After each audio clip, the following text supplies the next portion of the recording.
everyone, welcome. It's Bible study time.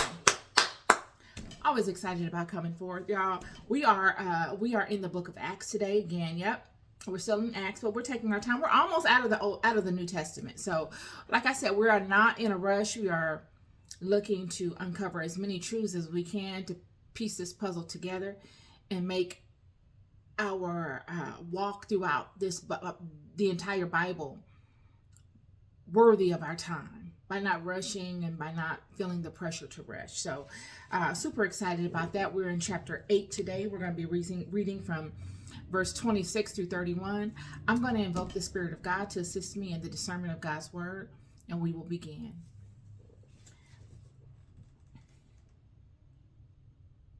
Heavenly Father, I come before you looking for you through the pages of this book. I ask that you move through me today and every day and use me as your vessel to convey your truth to the children. Cover me with your attention and your protection. Lead and guide and direct me as I walk through the many verses of this book. Let your water flow forward from me. Lessen me and magnify you. In God's name I pray, amen. All right, y'all. Chapter 8, verse 26 through 31. Let's begin. And the angel of the Lord spake unto Philip, saying, Arise, go toward the south unto the way that goeth down from Jerusalem unto Gaza, which is desert. And he rose and went, and behold, a man of Ethiopia, a eunuch of great authority under Candace, queen of the Ethiopians, who had the charge of all her treasure, and had come to Jerusalem to worship, was returning and sitting in his chariot, reading Isaiah the prophet. Then the Spirit said unto Philip, Go near and join thyself to his chariot. And Philip ran thither to him, and heard him read the prophet Isaiah, and said, Understandest thou what thou readest? And he said, How can I, except some man should guide me? And he desired Philip that he would come up and sit with him. All right, y'all. So,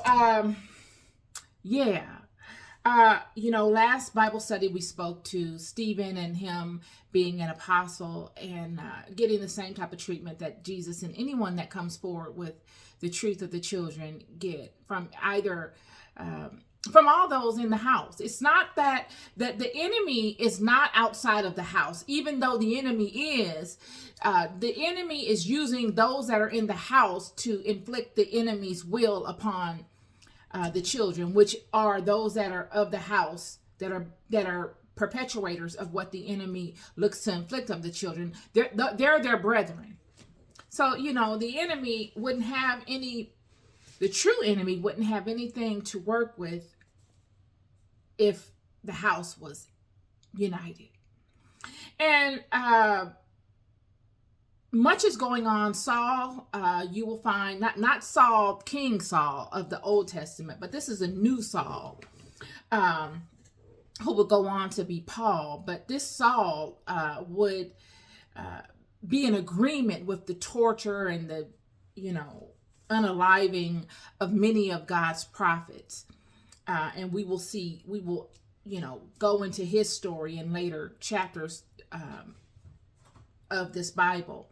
But for now, what has happened is Jesus has been crucified, and his disciples are moving forward from the crucifixion of Jesus to doing the will of what Jesus wanted them to do, to acting on the promise that they had made to Jesus before he transitioned, that they would take the ball and continue to make the plays and utilize the gifts that Jesus bestowed all of them in helping to heal the people and to keep alive Jesus's legacy in the world and do the work of Jesus's Father.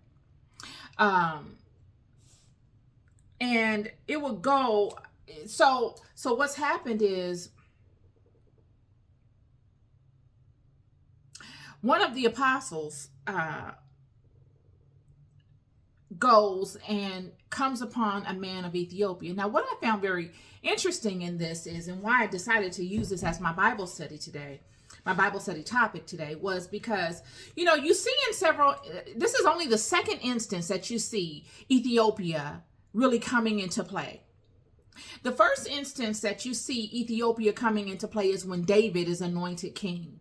After David takes the throne and is anointed king and is looking to create a stable place for the birth, for the building of the nation of Israel, Ethiopia comes into play by another prominent woman, which is the Queen of Sheba.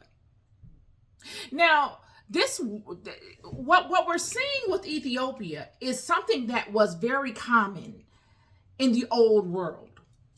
Yet Ethiopia is one of the very few places that kept the legacy of this alive. Ethiopia is also one of the main places that really had their hand in the birth of Christianity, the original house of Christianity, not the Roman rule, and not even really Christianity as we know it today. What the Ethiopians had their hand in was the spiritual system, because the Christian house was not originally named the Christian house. It was called the Way, or you would use the people that observe this particular spiritual lifestyle. You would use their names to really give you an understanding of what their belief system was. So the Christian house was originally called the Way. And those that really honored this way you would think of were your Essenes, they were your Gnostics. They were deeply spiritual people. If you want to know more about them, I touched upon them in the birth of Jesus, the video I did on the birth of Jesus, and I believe I have a video called the Essenes and the Gnostics in my video library. You should check it out. It's really interesting. But the Essenes, the Gnostics, even the Ethiopians were deeply spiritual people, and they adhere to the original Christian way. And, you find that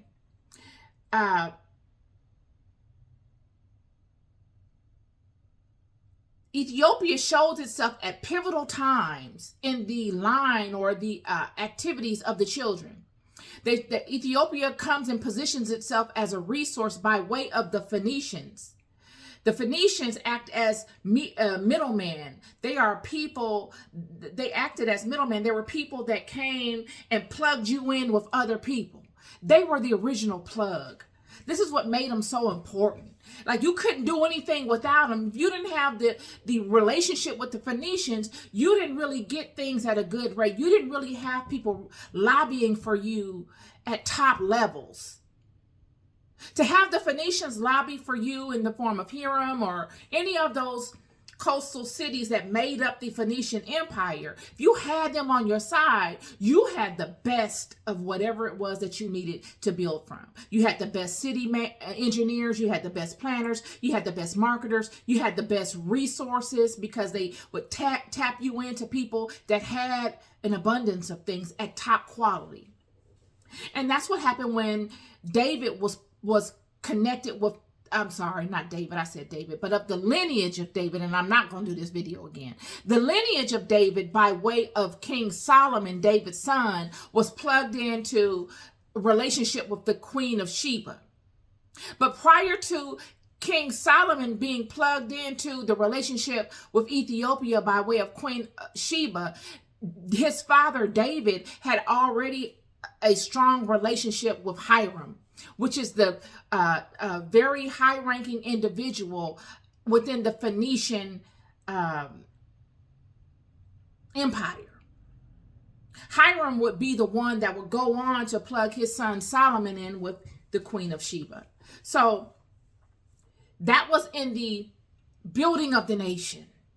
That was when the nation of Israel was becoming a power unto itself, an economical power. Without the Queen of Sheba, Israel could not have become economically independent. Israel would not have been able to establish itself as a formidable nation that stood on its own.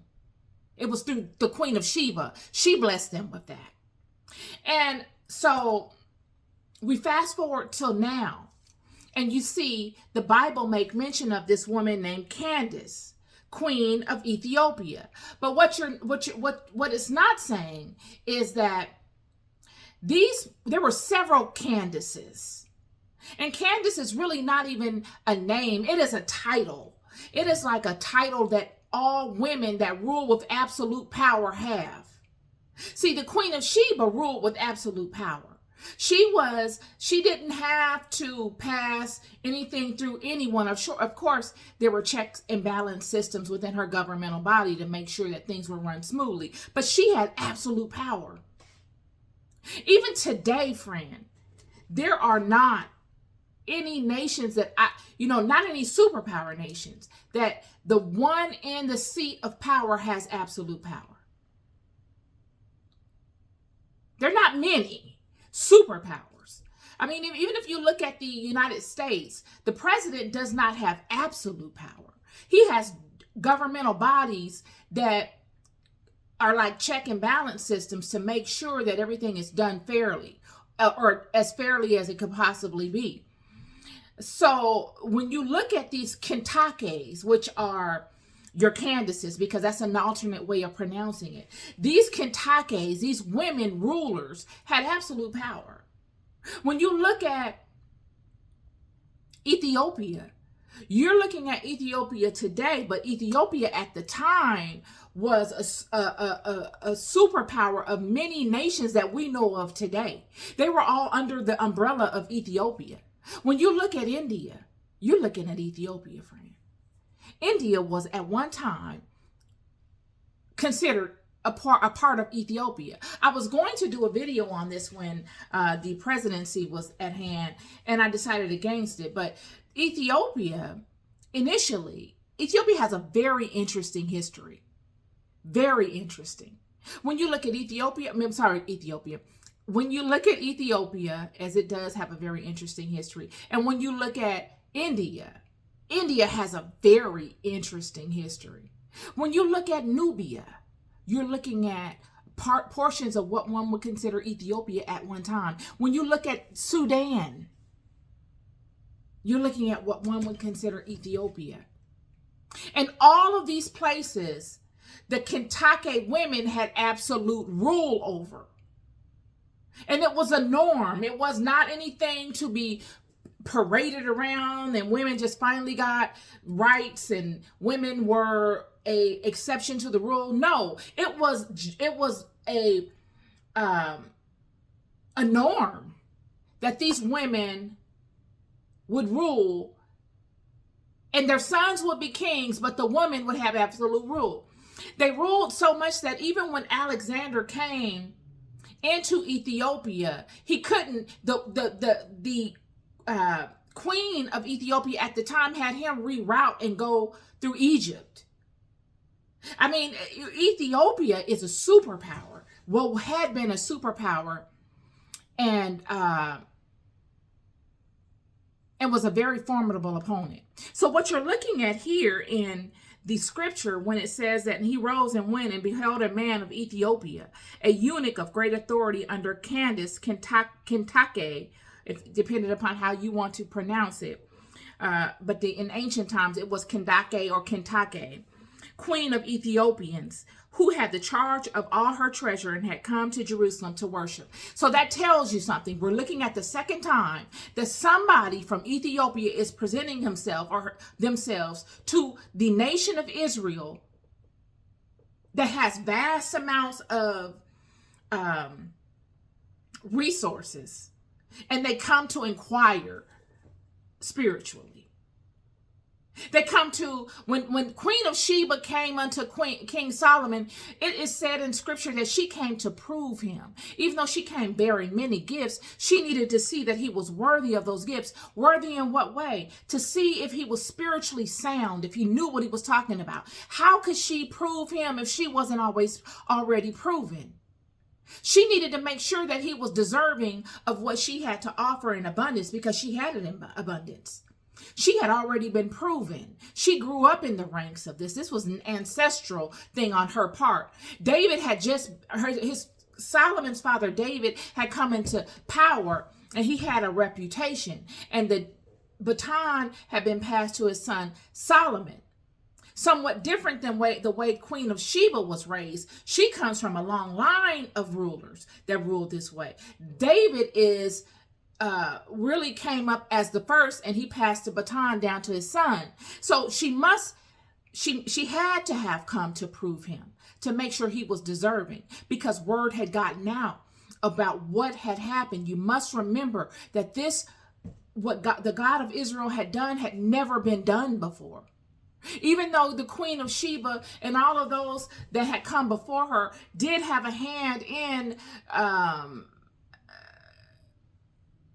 adoration of the original Christian house, the Way, and had a hand in walking arm in arm with all of those great ones that really formed the house, the Gnostics and the Essenes, they did not really adhere 100% to the Way.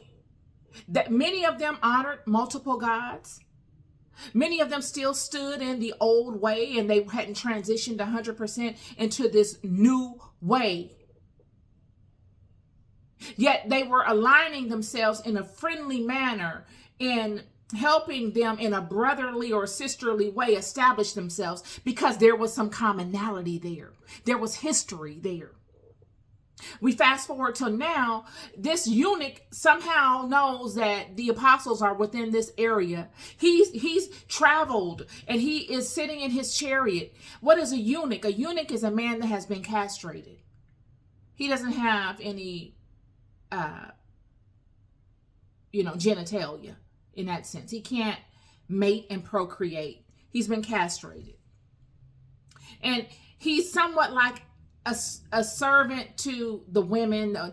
They help women. They're harmless. The husbands don't mind them around, because nothing can happen sexually.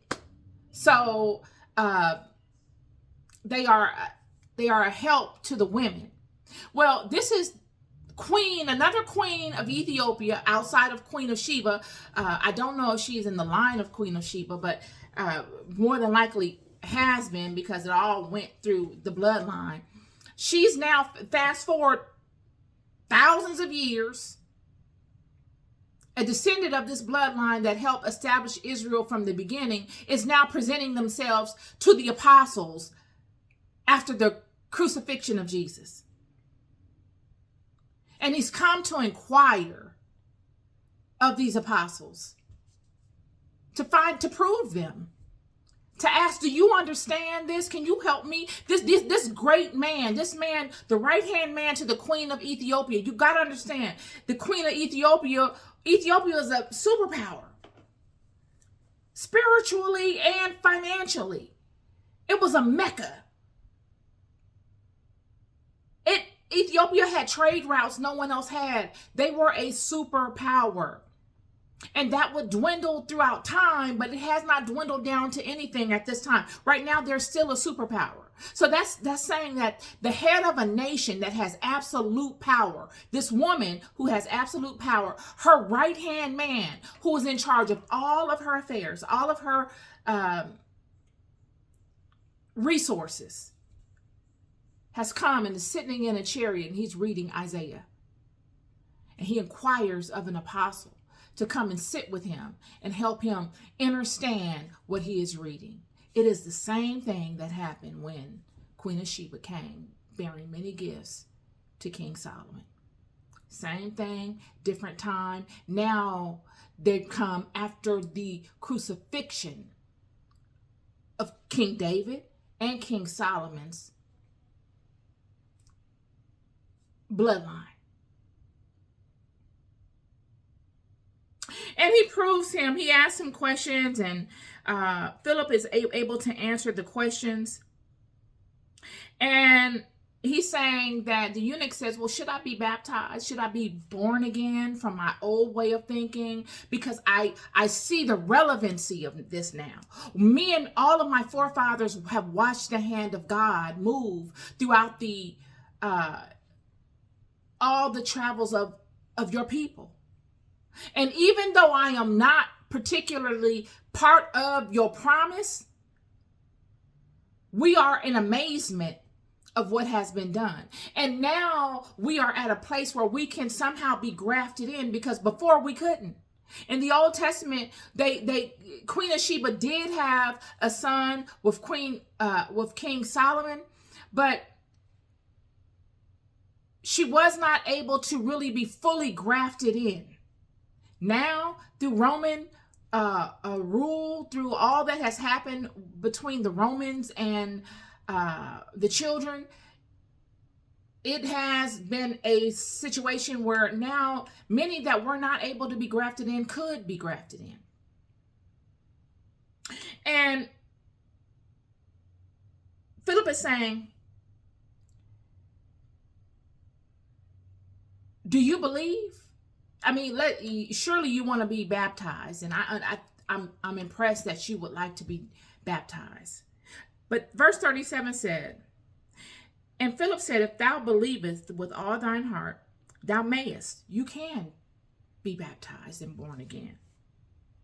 And the eunuch answered and said, I believe that Jesus Christ is the Son of God. That's pivotal. Because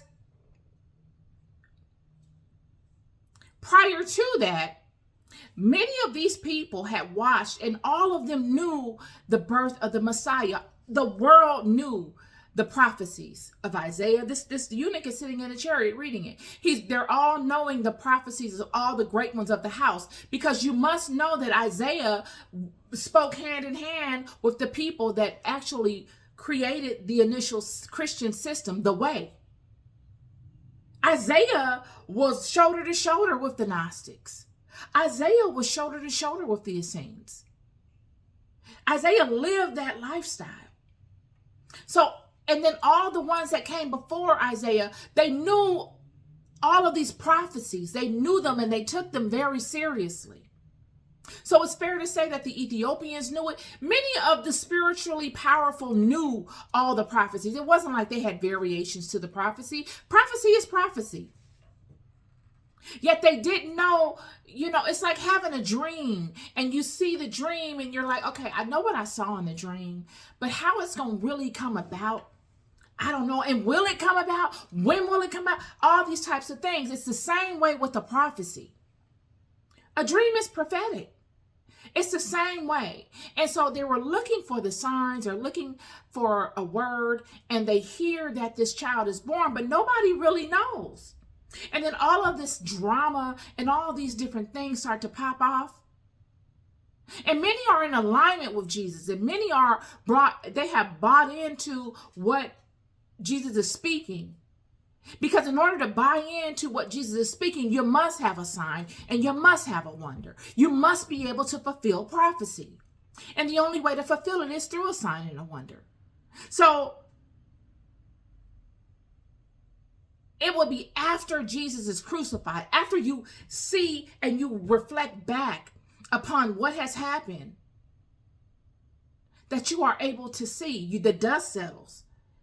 And many are coming, like I told you guys all along. All these people are regretful for what they did, what they allowed to happen. Because allowing something to happen is just like doing it. You didn't do anything about it.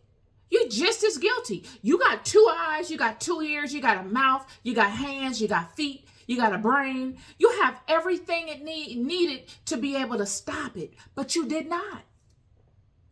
You did nothing.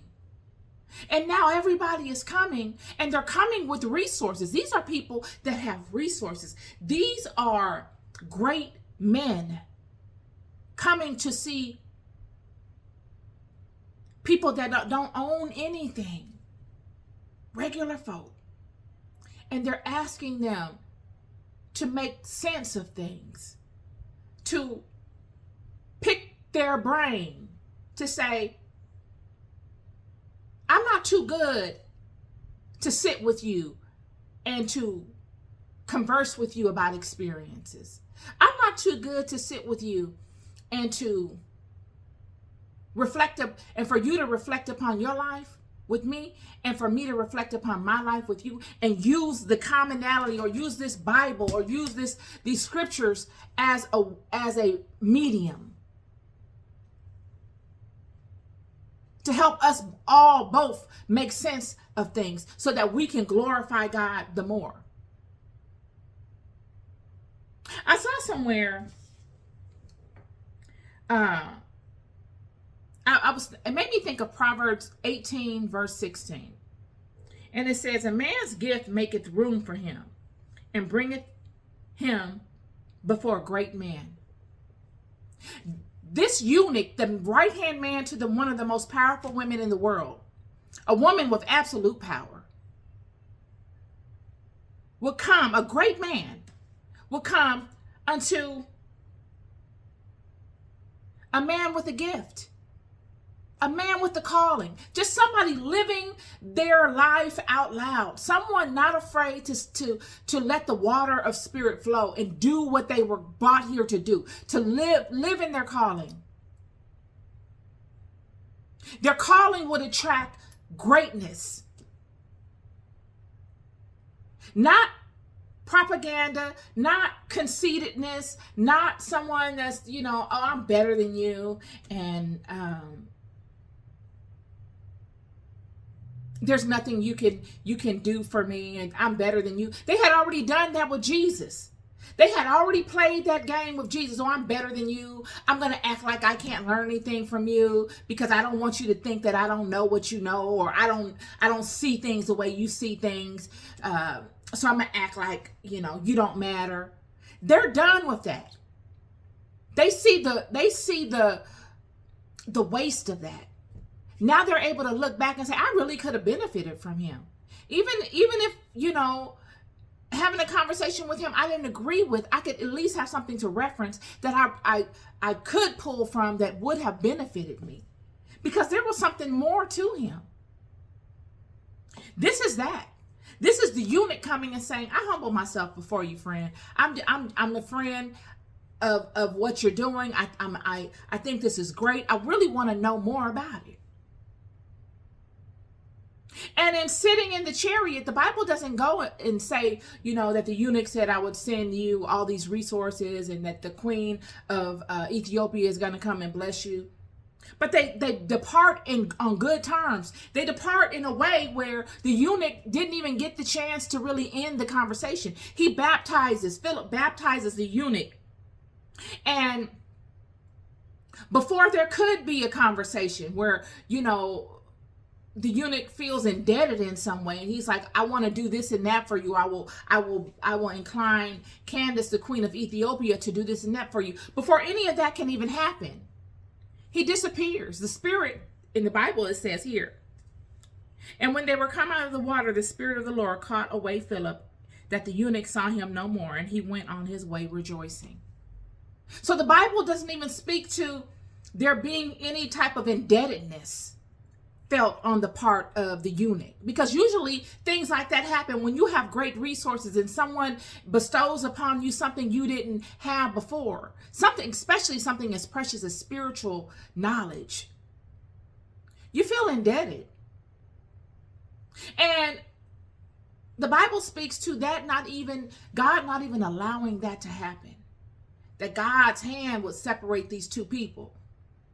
The eunuch would go on and be happy and be fulfilled, and Philip would move on and go and continue great works in the earth. And that leads me to the portion of the conversation that really made me come forward with this. You're always able to learn something. A person told me a long time ago, you don't ever want to stop learning. You don't ever want to get to a place, friend, where you feel like you are too good to learn from certain people, or that you don't need to learn. I don't care how old I get. If God blesses me with 120 years, or if God, whatever amount of years God blesses me with, I don't ever want to stop learning. Learning has been the thing that has been able to keep me youthful. Learning has been able to give me laughter and a sense of humor. I don't ever want to stop learning. And I don't want to be the woman that chooses who I learn from. Like many of those people in this book. Many of those in this book that came against Jesus and all of his disciples and all of his apostles were people that were stiff-necked, that felt like they got to a place in life where they earned a position, and because of that position they had an image to keep up, and because of that image it made them into another person. It stopped the flow of water. It stopped the flow of spirit. Whereas had they not had that title, had they just been regular farmers in the field or regular women in the kitchen without any particular title, without anyone ever acknowledging them, they would have been open and willing to hear a word from anybody on spiritual power. But yet, because they had rose in position and they had gained a certain level of what they would consider success and notoriety, they felt like people were beneath them to bless them with their attention or to bless them with their experiences. When it should have been the complete and utter way around.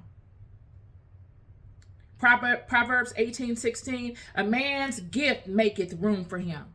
Your gift, friend. No matter how small or insignificant it is your gift that makes room for you. And it is your gift that brings you before a great man. It is you standing in your gift. And you standing in your gift, regardless to who accepts it or who doesn't diminish the power of your gift. It is God that gives you the power that no man can take away. This is my Bible study today, y'all.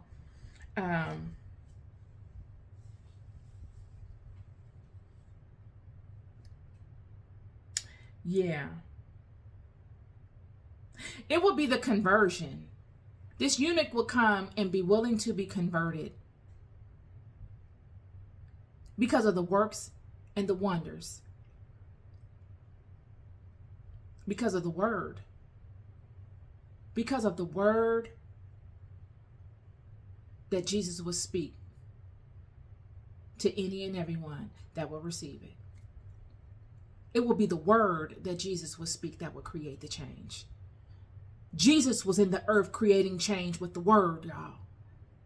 Just like they did before that tower was knocked down. They were creating change with the word, but in another way. Jesus came and he was creating change with the word to set the wrong right, to set the record straight, to straighten the crookedness, to set things back in their original form. He created with the word. Yet he couldn't do anything unless they believed. In order for the word to create change, there must be a form of knowing or belief. And many that did not believe harmed themselves because they didn't believe. It didn't stop anything. It just harmed them. It condemned them. It held them in judgment. Because God is a searcher of the truth. God is a God that will search you. You could tell me anything. You could say, yeah, well, this is the reason and that is the reason. But God sees the truth. So you creating a storyline for people doesn't do anything for you. Because people and their judgments mean nothing. It is God and God's judgments that mean everything. And a lot of times you must be like all of the apostles and the disciples and even the Messiah. You must stand in total opposition to what other people in their opinions are saying of you. And still feel okay with you, knowing that you are standing in your truth, regardless to what the perception may be. This is that. The dust has settled. This eunuch has traveled many, many miles to come and to sit at pretty much the feet of the disciples of the apostles of Jesus, to prove them, to see if they understood exactly what they were speaking and selling to the people, and then to take it upon himself to be converted because of the word that Jesus spoke before he was crucified, and because of the word that his apostles spoke on behalf of all Jesus taught them. This is my Bible study for today. We love more than we'll ever know. Keep going. Peace and love.